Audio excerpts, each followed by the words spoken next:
tudo bem? Então, ontem a gente não conseguiu se reunir, né? A internet não deixou. Vamos ver se eu consigo fazer um vídeo organizando algumas ideias.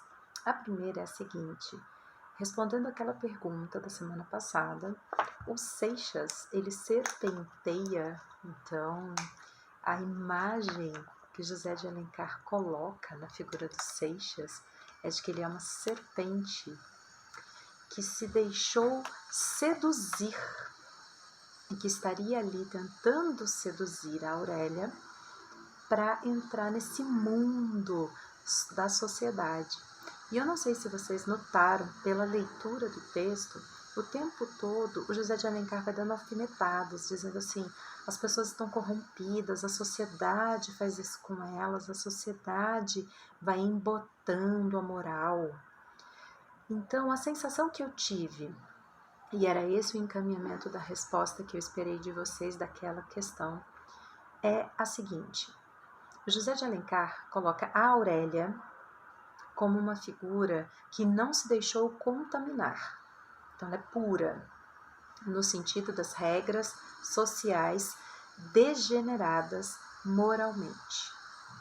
Enquanto que o Seixas está completamente contaminado, ele está completamente viciado por essa sociedade.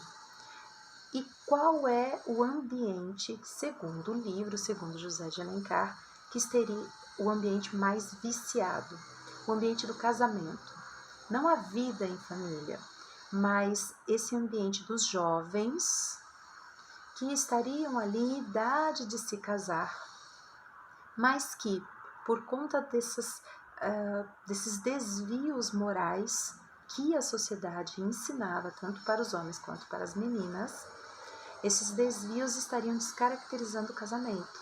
Então tem um trecho aqui no livro, por exemplo, ainda no capítulo posse, ainda no capítulo quitação, né, na parte da quitação, em que ele fala assim: as moças quando se casam não são mais felizes, não veem no seu marido a grande representação da felicidade, não veem na vida comum, né, na vida simples, ele usa essa expressão, na vida simples a felicidade.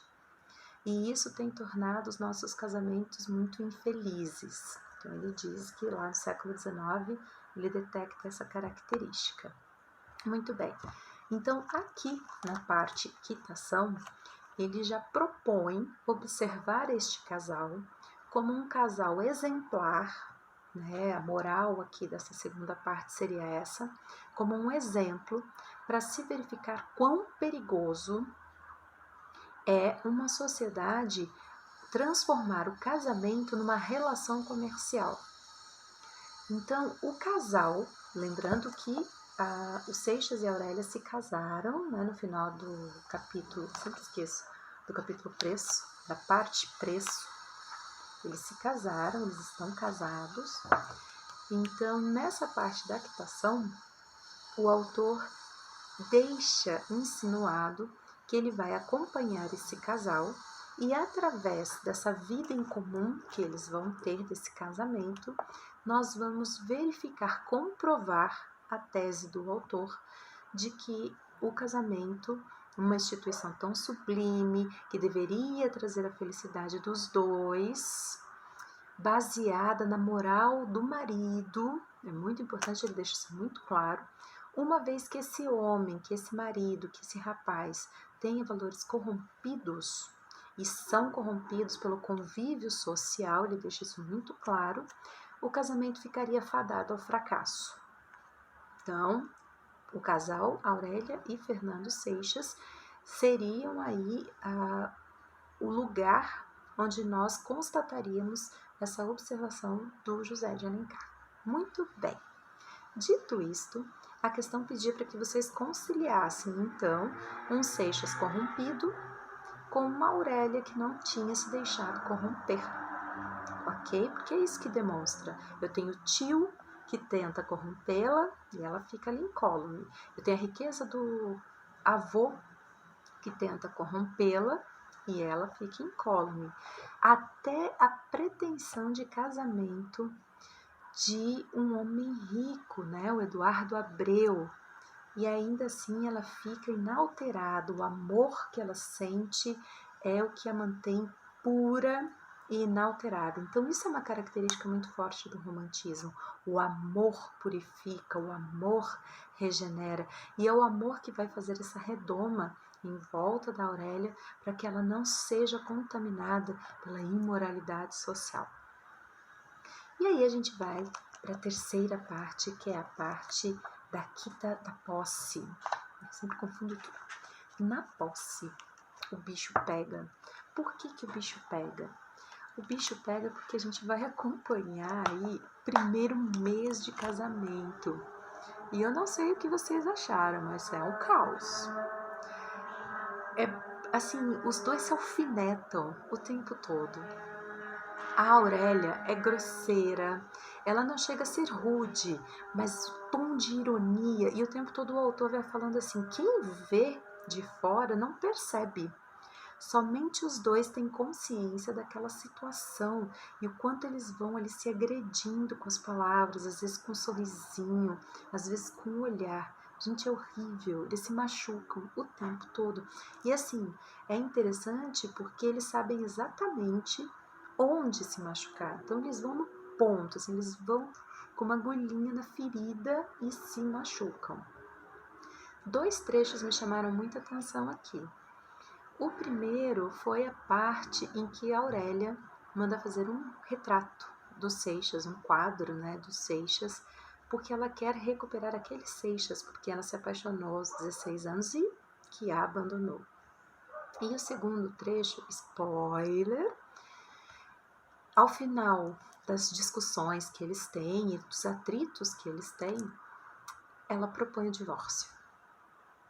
Ela não pode, como mulher na sociedade do século XIX, ela propor, mas ela propõe que o Seixas dê entrada na documentação do divórcio. E o fato de ela abrir para o Seixas essa proposta é que vai deixar a quarta e última parte do livro tão interessante, porque é a parte do resgate, o Seixas vai tentar se resgatar. Aí surgem duas coisas muito bizarras. Primeiro que a Aurélia vive desmaiando, né? A ponto de a dona Firmina Mascarenhas, que é a dama de companhia, que continua ali com ela, pressupor que ela está grávida, no que ela dá uma gargalhada fenomenal e a gente entende por que ela dá essa gargalhada. Porque não está acontecendo nada entre os dois, impossível ela estar grávida. E a causa desses desmaios é que todas as vezes que ela fere, né, que ela afronta, que ela ironiza, que ela fica ali alfinetando o Fernando, ela não aguenta. Parece que o corpinho dela não dá conta de tanto veneno, de tanta acidez, e aí ela fica assim, se sentindo mal e desmaia. Então, uma das cenas é o Fernando olhando pelo buraco da fechadura e vendo ela desmaiada. E assim, né? Ok.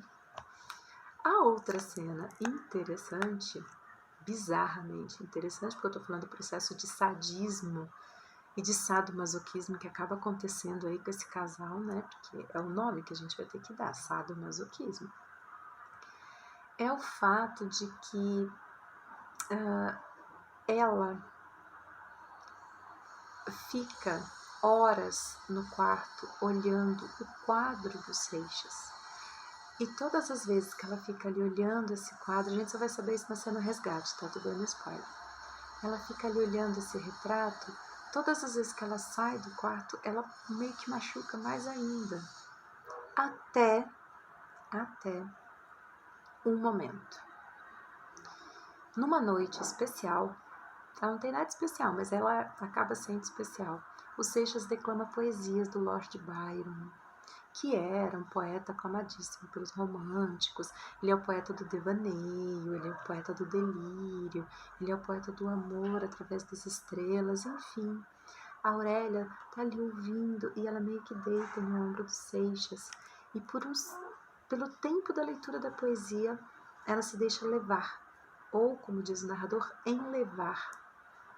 Como se ela fosse feliz, como se ela fosse casada, como se ela é casada, mas tudo bem, como se ela fosse casada, como se ela estivesse no ombro do homem amado.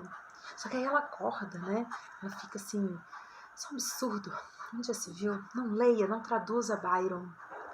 Ele só fala de melancolias e de tristezas, que não é o nosso caso, porque nós somos um casal muito feliz.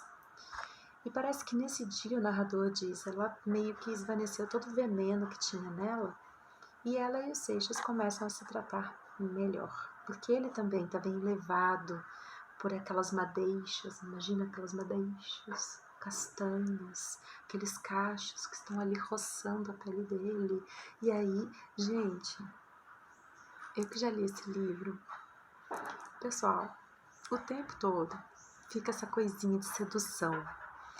O que eu acho de verdade é o seguinte, você tem um homem de 30 anos casado, você tem uma mulher de 18 anos casada, os dois estão doidões aqui, eles estão assim que eles não estão se aguentando de vontade de ficar um com o outro, eles não estão se aguentando, e aí eles ficam se agredindo o tempo todo. Agredindo fisicamente? Não, agredindo verbalmente, tudo em nome desse amor, dessa pureza, porque o tempo todo o narrador reitera a pureza do amor, a pureza do amor. E a Aurélia fica irritada nessa noite, em especial a noite byroniana, porque ela fala assim, nossa, quase que eu maculei, quase que eu feri a pureza do meu amor por causa desse homem vil que se vendeu pelo dinheiro. Enfim, o Seixas, né, ela percebe, a Aurélia percebe que não vai dar conta, é muita coisa para ela, porque ela está desmaiando. Aí ela faz a proposta do divórcio, fala assim, ó, o senhor pode pedir o divórcio. Só que o Seixas, nós sabemos, moralmente ele não pode pedir o divórcio, porque ele gastou 20 contos e moralmente ele quer devolver esses 20 contos. Então ele vai tentar virar um jogador de roleta, onde ele vai encontrar o Eduardo Abreu, que tá largado, pobre, tá perdido, coitado desse moço, fiquei com uma dó dele. E onde ele vai tentar virar estelionatário, a conselho do tio da Aurélia. Inclusive, gente, eu acabei de lembrar uma coisa importante. Nessa noite em que os dois trocam farpas, em que o veneno se esvai, o que deixa a Aurélia mais assim, brava, no nível Master Blaster, o veneno máximo que o Fernando usa com ela, é dizer, bem se vê que a senhorita é sobrinha do seu tio. Nossa, essa mulher ficou nervosa, voltou violenta para esse rapaz. Enfim, compará-la ao tio ofendeu-a demais. E a gente já sabe por quê, né? Porque tem aquela história da carta, tem aquela história da vileza do tio, porque ele é um homem mesmo muito vil. De acordo com o livro, um homem do comércio, um homem do mercado. Então percebam que eu tenho esse preconceito no retrato que o José de Alencar vai fazer. Então parece que toda a sociedade está corrompida, todos os jovens são corrompidos, feito Seixas, com exceção do Torquato Ribeiro, que aparece aqui na história, que todos os comerciantes são absolutamente interessados apenas em dinheiro e não tem ética e não tem moral, como lemos. Então a gente tem que tomar muito cuidado com essa leitura, porque ela é uma leitura estilizada, ela é uma leitura com muitos tipos sociais, com esses exageros na representação. Então, parece que é uma personagem e muitas outras daquele circuito. É preciso um pouco de crítica ao observar isso, ok? E um segundo momento, o que acontece? Os dois já estão casados há mais de 30 dias, então, pelo código de ética e moral da sociedade, lembram que eu falei que tem um código que não é escrito, né? Um código que vai sendo aprendido. Lembram que eu falei que esse é um livro que ensina alguns valores da época. O casal precisava realizar algumas visitas. E aí eles vão fazer essas visitas até que eles visitam aquela amiga. Sabe aquela amiga que você deixa perto, porque se ela ficar longe é pior? Sabe assim, os meus amigos eu quero perto, os meus inimigos mais perto ainda. Então a Lísia Soares, né, acho que é o sobrenome dela, que se julga super amiga da Aurélia, ali no meio do jantar fala assim, Aurélia, você sempre cotava, né, os seus pretendentes, quanto foi que você pagou por esse seu marido? E o Fernando do lado, ninguém sabe de nada, só os dois sabem. Então o Fernando ficou lívido, mas ninguém viu, só o José de Alencar viu e contou pra gente. Aí ela fala assim, pergunte pro Fernando. Ela tá toda senhora de si, né? Nesse dia, gente, a Aurélia arrastou o Fernando a todos os lugares que ele costumava ir. E era engraçado porque assim, o Fernando reinava, o Fernando era o rei de todas essas casas, todos esses salões. Só que agora, um mês depois de casado, aniquilado por causa da situação subalterna, ele se sente um escravo. Então a Aurélia entra e ele fica ofuscado, ele fica desaparecido. Todo mundo só dá atenção para ela. Então ele se sente assim um rato, ele se sente aniquilado por essa mulher. E aí, para concluir a noite, que já estava péssima, vem essa história. Aí ele recobra, né, e fala assim, ela não disse? Foram 100 contos de réis. Então você fala assim, nossa senhora, que situação, né? E aí, quando eles entram na carruagem, que é uma Vitória, que é uma carruagem super chique, ele fala para Aurélia, olha, a senhora tem que me dizer quais são as suas intenções, porque eu represento melhor o papel que a senhora quer. Ela, ai, não me irrite, vai, eu sou assim mesmo. Qualquer dia, nem eu me entendo, o senhor tem que fazer o que eu quero. Eu comprei um marido para fazer o que eu quero. O senhor só não pode me envergonhar. Ele, mas eu sou um ser humano, eu posso dispor de mim. Não, o senhor é meu marido, olha isso. E o senhor não pode me envergonhar. Gente, olha isso. Ok, pessoal. Enfim, essas são as alfinetadas que eles vão trocando entre si, tá? Não é gostoso, não é legal. Qualquer motivo é motivo para eles se agredirem, seja uma flor. Ah, esqueci de falar dois aspectos principais. Um é dos escravos e o outro da família. Eles já estão casados há um mês, há mais de um mês, né? E a Aurélia fala assim, Fernando, você nunca trouxe a sua família aqui para nos visitar. Nesse intervalo desse um mês de casados, lembra da Nicota, aquela irmã do Seixas que ele precisou correr atrás para conseguir dar um dote para ela, para conseguir o dinheiro, pagar um enxoval? Nicota casou.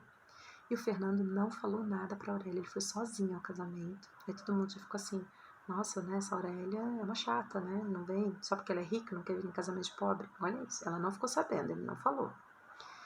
E assim, todo mundo sabe que ele casou com uma mulher milionária. Aí ele leva um anelzinho, uma bijuteria de presente de casamento para a irmã. E aí todo mundo fica comentando, fala assim, nossa, ele virou pão duro, gente. O cara quando era pobre, vivia metido a rico. Agora que ele tá rico, virou pão duro. Então ele começa a passar por avarento. Pelo fato de ele não querer mexer no dinheiro da Aurélia, ele começa a passar por avarento na frente de todo mundo. Enfim, a Aurélia fala, sua mãe nunca veio nos visitar. Aí ele diz assim, eu que não peço. Ela até insinua, porque tem trechos aqui que a gente percebe que a irmã e a mãe insinuam, né, que gostariam de visitá-lo na Casa das Laranjeiras. E aí ele desconversa. E aí ele fala, eu que não quero que ela venha aqui. Ela, por quê? E ele responde, porque ela vai ver que o filho dela não é feliz. Aí, olha a alfinetada. A Aurélia fala assim, vamos apostar? Traga sua mãe aqui, eu tenho certeza que vou convencê-la. Aí ele usa uma frase que eu achei alfinetada amor. Ele diz assim, pode ser que você a engane, ela não é sua mãe. Acabou a conversa. Tem uma outra cena que eles estão jogando baralho, e aí ela fala assim, traga minha carteira. Vamos jogar por 1 libra. Gente, 1 libra é 1 libra esterlina. 1 libra é ouro. Aí o Fernando falou assim, eu não tenho como apostar.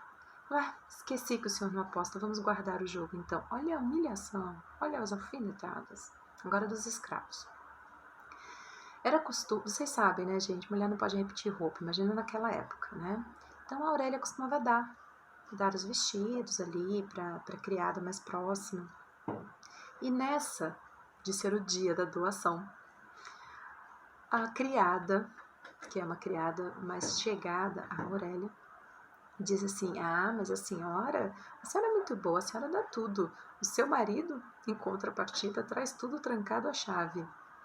A Aurélia não faz comentário, não pergunta nada, mas ela fica intrigada. Então, um dia, quando o Seixas vai trabalhar, e é importante notar aqui que nunca em solteiro, em pobre, O Seixas foi tão assíduo, pontual, nunca trabalhou tanto, porque ele não suportava ficar em casa, né? Então ele entrava na repartição, ele era o primeiro a entrar e o último a sair. Todo mundo ficou assim, nossa, né? Que cara avarento. Quando era pobre não trabalhava, agora que é rico fica... Então, assim, todas as atitudes dele vão sendo consideradas atitudes avaras. Aí ela aproveita que ele tá lá na repartição, entra no quarto. E aí ela percebe qual que era a piada que estava acontecendo entre os criados. O Seixas trazia tudo trancado. Não tinha nada, assim. Ele não usou nada que ela deu de presente para ele. Ele trazia até o sabonete trancado. E o quarto dele dormir, ela entra e vê uma secretária um tipo de mala, gente. Ela abre ali, aquela secretária não tá trancada, e ela percebe que ele tá usando um pente chinfrim, umas coisas assim. Ela fala, então é por isso que os criados estão tirando sarro da minha cara. Aí naquele mês de alfinetada, lembra que eu falei que foi se esvaindo o veneno? Então se esvaiu na questão da aposta, sim, até esse veneno se esvair, gente, eles se alfinetam muito. E aí ela diz, todo dia eles jantam, né, por volta das 5 da tarde, pelo costume da época e pelo que aparece aqui, por volta das 5 da tarde ao jantar, lembrando que a ceia é por volta das 8 da noite, que é o nosso jantar atualmente, e aí eles vão passear no jardim. E aí, passeando pelo jardim, ela comenta com ele, fala assim, olha, o que o senhor fez das coisas que eu lhe dei? Porque ela não queria dar a entender que tinha entrado no quarto dele. Aí eles estão todas no seu quarto, todas no quarto, pode ficar tranquila que eu não vendi nada. Aí ela diz, olha, como o senhor vai dispor do que eu lhe dei, não me interessa. Eu só não quero ser motivo de que os empregados falem. Então o senhor está sendo visto como um avaro. E aí ele diz, a vida é minha. Ela diz, não, você não pode se comportar de um jeito que a minha imagem fique ferida. Para a opinião pública, eu sou uma mulher milionária, o senhor tem que se comportar desse jeito. Então você vai percebendo que é uma situação assim terrível. Tem a cena da carruagem. Então assim, ó, situação péssima. É nessa noite, por exemplo, da história do toucador, que vem ali a comparação entre ela e o Lemos, que a ofende. Então, meninos, nessa parte, que é a parte relacionada à posse, eu particularmente tive muita dificuldade para continuar achando a Aurélia legal. E não consigo entender como essa relação sadomasoquista que esses dois acabam estabelecendo possa, assim, é a parte mais chata do livro, me desculpem, é uma parte assim, sabe, que você fala, nossa, pra que isso? Pra quê? Então, quando ela oferece o divórcio, até eu queria. Tô aqui, ó, na expectativa de que tudo aconteça, tá bom? Bem, o que eu preciso que vocês entendam agora, que é a parte mais difícil, já estamos em 23 minutos aqui. A ideia da representação feminina, vocês perceberam que a Aurélia, ela é assim, a diferentona, né? Ela é superior, ela é principalmente independente. Esse livro aqui, ó, é um livro super conhecido, Anna Karenina, é um livro russo, escrito em 1871. Depois eu confirmo a data para vocês. E nesse livro nós temos uma figura feminina que é bastante, que tenta buscar ali, escreveu entre 1873 e 1877, o pessoal deu a data errada, 1877, tá? Esse daqui é de 72, 1872. Então, nesse livro aqui, o Tolstói, que é russo, tenta mostrar o quanto uma mulher fica presa a amarras sociais. Então, a Anna Karenina, ela é casada com um homem super bem colocado, ela vive muito bem, ele participa ali das decisões do governo do czar russo. Então, esse marido dela é super conhecido, mas ele é um chatão, ele é um quadradão. Então, ninguém gosta do Karenin. Quem lê esse livro odeia o Karenin. Com o Karenin, ela tem um filho de 7 anos, o Seriosha. E ela é linda, ela é rica, frequenta as melhores partes da sociedade, tem tudo o que ela quer, financeiramente falando, moralmente falando. É casada, né, que é o sonho de qualquer moça nesse período, ela tem que se casar, e então ela é casada e bem casada. Mas ela não tem amor. Então a gente vai descobrir que ela não sabe o que é amor, ela sabe o que é conforto, ela sabe o que é seguir as regras. E aí ela vai descobrir o que é amor quando ela se apaixona por outro homem, que, pelo livro, parece ser mais novo, inclusive, do que ela. E é aqui que o bicho descamba. Porque quando a gente lê esse livro, tem gente que fala assim, yes, Ana, vai lá, se liberta. E tem gente que lê e fala assim, gente, que absurdo. Por quê? Porque ela vai tendo uma série de atitudes que, dependendo dos nossos valores morais e éticos, nós vamos julgá-la. Nós vamos julgá-la. Porque ela é mãe, porque ela é esposa, porque ela abandona um lar para viver um amor. Vamos supor, se eu olhar para a Ana como uma criminosa, eu vou falar assim, para viver uma aventura. Se eu olhar para a Ana como uma pessoa que nunca teve possibilidades de escolhas por causa desse momento social que ela está vivendo, eu vou dizer assim, uau, olha o que essa mulher está fazendo. Então esse aqui, ó, é um baita livro. Ah, Josi, você quer que a gente leia um livro de 800 páginas? Não, o que eu estou comentando com vocês é que eu tenho vasto material em que essa discussão proposta pelo José de Alencar vai aparecer. Então, a leitura do livro Senhora, ela não se encerra em si. Nós estamos começando a leitura do livro Senhora para a gente começar a pensar essa questão dos papéis sociais e principalmente essas representações que distorcem figuras, essas visões preconceituosas. Então, o romance do século XIX, o romance romântico, ele é cheio de preconceitos, cheio. Então, assim, todo comerciante é uma pessoa imoral? Gente, que baita preconceito. Todo mundo que aceita ali uma conivência econômica, um vendido, é um imoral? Não sei, entendeu?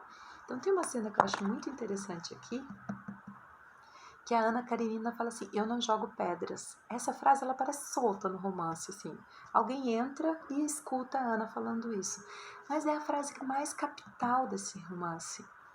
Eu não jogo pedras. A sensação que eu tenho, inclusive eu falei agora há pouco para vocês, eu fiquei com raiva da terceira parte desse livro. Então, assim, você tem que jogar alguma coisa. A sensação que eu tenho ao ler um livro romântico é que você não consegue não sentir, não se envolver emocionalmente com essas personagens. Então essa é a principal característica do romantismo.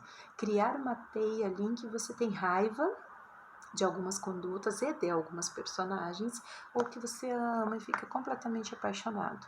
Então o que mais tem incomodado vocês nesse livro é essa postura. Então vamos pensar a respeito dessa postura, vamos fazer ali uma situação um pouco maiêutica a respeito desses julgamentos que são conduzidos por uma visão preconceituosa que está sendo dada para nós e que a gente está aceitando e achando bom. Porque esse livro, lido no século XIX, o livro Senhora, se propunha exatamente isso, a criar esses preconceitos, a criar essas condutas, a criar essas formas de agir, para que essas formas fossem ou retificadas, né, mudadas, ou ratificadas, ou seja, confirmadas. Então, esse é o perigo de uma leitura de um livro romântico. E é por isso, é para entender esse perigo que eu fiz essa proposta de leitura para vocês. Esse livro aqui não é um livro romântico. Ah, José, ele só tem 5 anos de diferença do outro. Sim, mas ele é caracterizado como o próximo movimento literário, que é o realismo. Então, diferente daqui, que eu até tenho um casal que se casou mais ou menos, aqui esse casal já está casado há pelo menos 8 anos, porque eu tenho um filho de 7 anos aqui. E a história começa, né, porque todo mundo conhece o início dessa história. É a linha inicial mais conhecida da literatura. Eu não estou exagerando, é fato. É a seguinte, ó, todas as famílias felizes se parecem. Cada família infeliz é infeliz à sua maneira.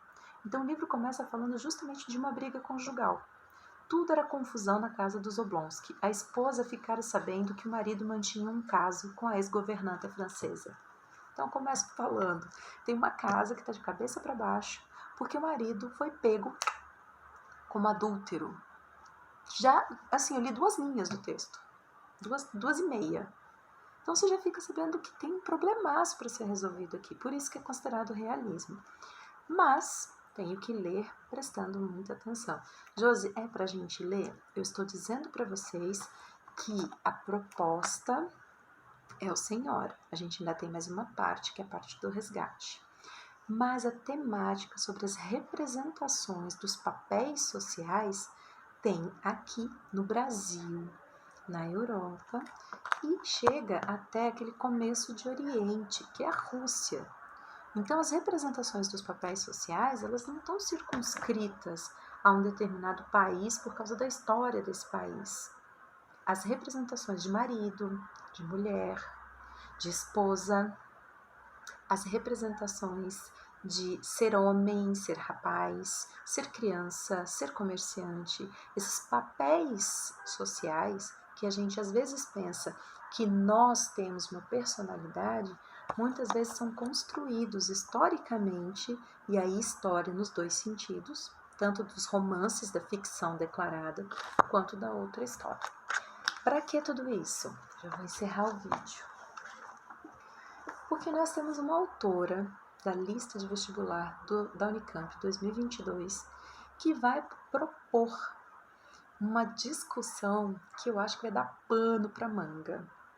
É um livro chamado Nikete, que é, eu não sei se a pronúncia é essa, mas eu vou chamar de Nikete, que é o nome de uma tribo moçambicana. Então, desculpem, a Paulina, ela é de Moçambique, e a proposta da Unicamp, ao trazê-la para a lista, é substituir, por exemplo, o livro Quarto de Despejo. Então, eu tenho uma mulher negra também, só que não na realidade brasileira, como a Carolina Jesus, agora na realidade moçambicana. Então, eu tenho que inserir essa mulher naquela cultura contemporânea, ok? O livro Nikete, ele é publicado ali nos anos 70, dos anos 80. Então, ela é quase contemporânea à Carolina. E que vai trazer as mesmas temáticas, inclusive, que a Carolina propõe no seu material, no Quarto de Despejo. Ah, Jus, então ela mora na favela? Não, ela mora numa aldeia, e essa aldeia tem características muito primitivas. E uma das características primitivas com as quais a Paulina vai brigar é o fato de que um belo dia o maridão dela, chamado Tony, vira e fala assim: eu tenho direito à poligamia. Então, eu quero ser polígamo. E a Paulina vai ter que conviver com 8 esposas. O problema é que ela não gostou dessa ideia. E é aí que está a grande discussão do Nikete. Então, a palavra Nikete é uma palavra moçambicana, uma palavra tribal, que significa dança. E essa dança, ela precisa ter um compasso. Essa dança representa ali a união. E essa dança é conduzida por uma mulher. Então, a proposta do livro da Paulina é justamente ela, como autora, tomar a voz para fazer aí a visão dela. Então, ela é a lupa que vai mostrar para nós como são essas representações na sociedade, nessa sociedade moçambicana, nessa sociedade aldeã em que ela está inserida. Então, a ideia, meninos, a minha proposta para vocês seria assim: no melhor dos mundos, se a gente pudesse ler um livro romântico que trate sobre essas representações do casamento, porque o casamento, ele é a célula inicial de uma estrutura social maior. Se eu não tiver um casamento bem estruturado, eu vou ter filhos aí que vão acabar sofrendo consequências psicológicas e emocionais, e assim parece que sucessivamente, como Freud já o analisaram. Então, assim, no melhor dos mundos, a gente começaria com Senhora, a gente leria o Ana Karenina, porque a gente não tem nada o que fazer, por isso que seria o melhor dos mundos, tá legal? Quem não tiver a leitura do Ana Karenina, vocês não precisam ler tudo, mas, por exemplo, as 100 primeiras páginas já dariam a vocês uma experiência de leitura interessante para vocês perceberem como que em 10 anos uma sociedade muda e não muda. Uma sociedade aceita determinadas atitudes e não aceita outras determinadas atitudes. Mas no melhor do mundo, se a gente pudesse ler tudo, seria uma baita experiência.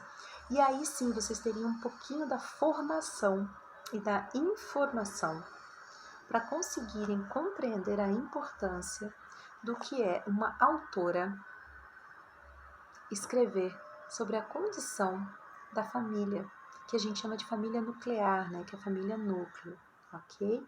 Também tem uma outra autora, só que essa daqui é do Núbia. Aí eu escrevi falando errado o nome dela. Nigéria, desculpa, da Nigéria. Namíbia, pensei que fosse da Namíbia. Essa autora aqui, esse livro, nossa, olha que livro grande, tá? Ele é uma palestra de 2 horas que ela dá. Ela também africana, também negra.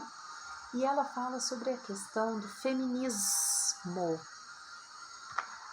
Porque ela diz que parece que essa palavra causa aí algumas ojerizas. Então, dizer que a pessoa é feminista só porque ela acha que as mulheres têm direito, e elas não são iguais aos homens, mas elas são seres humanos e têm direito, dizer que o negro, pelo fato de que ele é negro, ele tem direito, de que isso já torna a pessoa.